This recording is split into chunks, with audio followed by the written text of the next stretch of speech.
এই সত্যি সত্যি হাবুলের সাথে অপুর বিয়ে হচ্ছে নাকি? না না দোষ, এই যে বললি। আরে ও তো বাবা মা ঠিক করেছে, আমরা পাড়ার দাদারা গেছি তো। এই আমরা মানে আমিও আছি নাকি এর মধ্যে?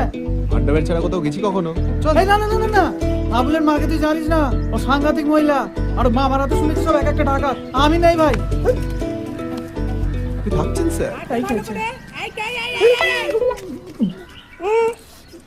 কি চাই চাঁদা? না কাকিমা, আমরা হাবুলের বন্ধু। হাবুল বাড়িতে নেই কাকিমা? না নেই কেন, কি দরকার? শুনলাম নাকি হাবুলের সাথে ওপর বিয়ে হচ্ছে। কে অপু? রাজন ঘাটের অপর না? অপু? হ্যাঁ। যাক বাবা, এতদিন পর মেয়েটা একটা ঠিকঠাক ছেলের হাতে পড়বে। আমার ওকে নিয়ে খুব টেনশন ছিল জানেন কাকিমা। কেন তোমার চিন্তা ছিল? না কেন? মানে অপুর বাবার কাকা হয় তো, ওরা না একদম পাশাপাশি থাকে বুঝলেন। অপুর বাবা আমাদের শিবুকে অপুর জন্য ছেলে খোঁজার দায়িত্ব দিয়েছিল, কিন্তু ভালো ছেলে মোটে পাওয়া যাচ্ছিল না কাকিমা। এই, একটু জল বাতাসও দিয়ে যায় এখানে। বসো। এসবে কি দরকার ছিল? বলো তোমার কাকার খবর কি? আপনি জানেন না, কি?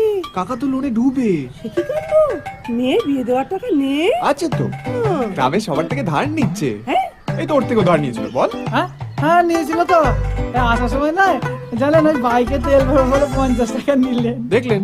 সেই যে বিয়েতে 20 বিঘে জমি যৌতুক দেবে বলেছে। ওই 20 বিঘে জমিটা কোন জমিটা? সিঙ্গুরে, ওটা টাটা রান্নায় রয়েছে তো। হ্যাঁ? কিন্তু টাকাটাই তো সব নয় কাকিমা, আজ নেই কাল এসে যাবে। বলা যায় না, কাকা তো বিয়ের আগের দিন টাক টাক 60 টাকা প্রচুর টাকা পেয়ে গেল। তাহলে কিন্তু অপুর মতন ভালো দেখতে মেয়ে কিন্তু আপনি পাবেন না। না, যতটা বলছো অতটা না, মোটামুটি। কি বলছেন কাকিমা? অপু যখন মিনি স্কার্ট পরে রাস্তা দিয়ে যায় না, গ্রামের সব ছেলেরা দেয়াল ধরে দাঁড়িয়ে পড়ে। কেন? মাথা ঘুরে পড়ে যাবে তো তাই। হ্যাঁ আমারও একবার বুঝেছি, ছোট ছোট জামা পরে গোটা গায়ে ভেঙে করে বেড়ায়। খুব ছোট না, এই এতটা আর এতটার মাঝখানে এতটা, তাই না? আর এক বেলা ছোট হবে মনে হয়। মানে এতটা এতটা এতটা আরো এক বিঘা? ওরে বাবা! আপনারা তো দেখতে খারাপ লাগছে, কিন্তু যখন পরে যায় না, যা বিউটিফুল লাগে না অপুকে উড়িয়ে বাবা। পুরো সাবানের বিজ্ঞাপন দিয়ে দিতে যায় বুঝলে। চাপ! শুধু সাবানই ঘষে না, কাজকর্ম কিছু পারে, রান্না জানে। কি বলছেন কাকিমা? বাঙালি মেয়ে রান্না করতে জানবে না? কিন্তু ওর মা ওকে রান্নাঘরে ঢুকতে দেয় না। কেন? এই তো কিছুদিন আগে গ্যাস বন্ধ করতে ভুলে গেছিল, সিলিন্ডার বাস করে রান্নাঘরে উড়ে গেল। ভাগ্যিস কাকিমা তখন রান্নাঘরে ছিল না, না হলে তো।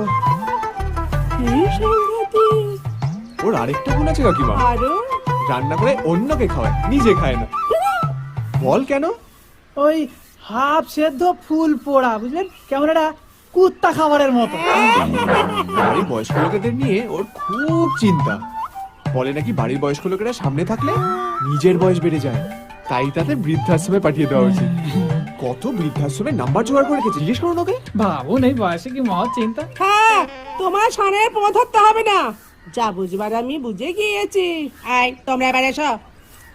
আচ্ছা কাকিমা, হুম, মেয়েকে আপনারা বিয়েতে কবরে সোনা দিচ্ছেন কেন? না?